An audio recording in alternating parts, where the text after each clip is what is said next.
एक राजा था जो कि बहुत दयालु और प्रतापी था और उसकी रानी भी उसी की तरह दयालु थी। इसके बावजूद भी उनकी कोई संतान नहीं थी। कई सालों बाद उनके यहाँ एक पुत्री का जन्म हुआ। चारों तरफ खुशी का माहौल था। राजा ने सभी को आमंत्रित किया और सभी परियों को भी आमंत्रित किया। बहुत ही भव्य आयोजन था। सभी राजकुमारी को आशीर्वाद देकर जा रहे थे। तभी अचानक एक बूढ़ी परी आई जिसको राजा आमंत्रित करना भूल गया था। वह गुस्से में आग बबूला हो रही थी।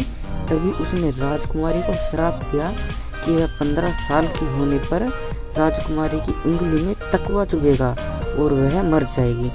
सभी बहुत दुखी हुए। फिर एक परी जिसने अभी तक राजकुमारी को कोई आशीर्वाद नहीं दिया, वह बोली, मैं इस श्राप को खत्म तो नहीं कर सकती किंतु इसे कम कर सकती हूँ।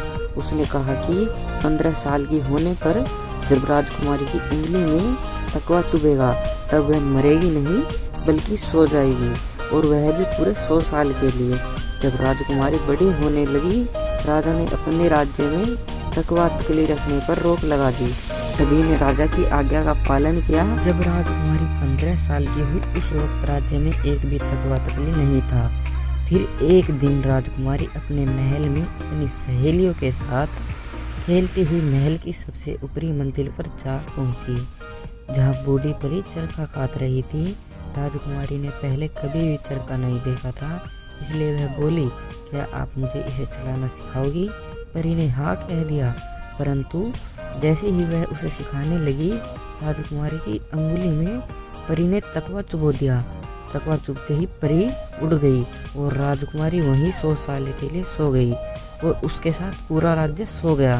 समय के साथ साथ वहाँ जंगली पेड़ पौधे उगने लगे और वह राज्य चारों तरफ से ढक गया।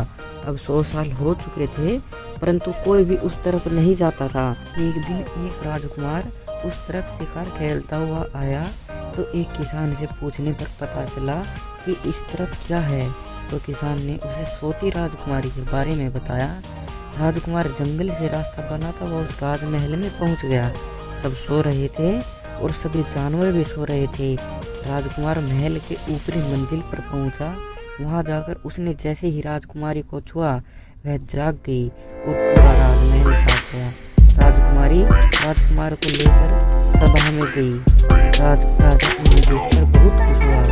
उन दोनों की शादी कर दी और महल में फिर से। वीडियो पसंद आई तो चैनल को सब्सक्राइब करो और अपने दोस्तों के साथ शेयर करो।